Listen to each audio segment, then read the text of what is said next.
રાજકોટની દીકરી ખુશ્બુબા ખુમાણસિંહ ડાભી પેરામિલિટરી ફોર્સમાં જોડાઈને સમગ્ર જિલ્લાનું ગૌરવ વધાર્યું છે. મધ્યમ વર્ગમાં ઉછરેલી અને નાનપણથી જ દેશ સેવાનું સપનું જોનારી ખુશ્બુબાએ પિતાના નિધન બાદ પણ હિંમત હાર્યા વગર 13 મહિનાની અત્યંત કઠિન ગણાતી ટ્રેનિંગ સફળતાપૂર્વક પૂર્ણ કરી છે. ટ્રેનિંગ દરમિયાન અનેકવાર ઘરે જવાની ઈચ્છા થઈ, છતાં પિતાના સપનાને યાદ કરી તેઓ અડગ રહ્યા. મહિલા દિવસ નિમિત્તે તેમણે સંદેશ આપતા જણાવ્યું કે આજે દીકરીઓ અંતરિક્ષથી લઈને સેના સુધી દરેક ક્ષેત્રમાં અગ્રેસર છે.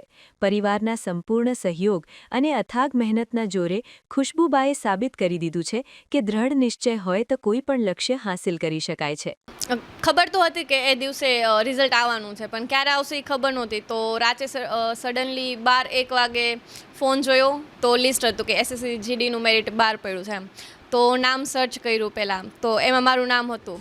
પણ ત્યારે એવું થયું કે એક રાતમાં બહુ ફેર પડી જાય. એક રાતમાં, આગલી રાતમાં ને એ પછીની રાતમાં બહુ ફેર પડી ગયો એમ.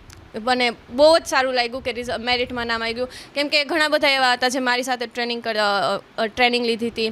એમાંથી કોઈ 1 માર્ક માટે, 2 માર્ક માટે એવી રીતે સિલેક્શનમાં ન થઈ શક્યું એનું. તો એ માટે પણ દુઃખ થયું, અને મારું જે જોઈનિંગ થઈ ગયું એના માટે બહુ ખુશી થઈ હતી. જો 1 કે 2 માર્ક માટે રહી ગયા છે, હું બસ એટલું જ કહીશ કે કન્ટિન્યુ તૈયારી ચાલુ જ રાખવાની. મહેનતનો કોઈ ઓપ્શન જ નથી. મહેનત કમ્પલસરી કરવી જ પડશે. એવું નથી કે નહીં આપણે કંઈ નહીં કરીએ ને એમને કોઈ આપણને દઈ જશે. નહીં, એવું નહીં થાય. જો મહેનત કરશો તો એનું રિઝલ્ટ એકના એક દિવસે જરૂર મળશે. બસ.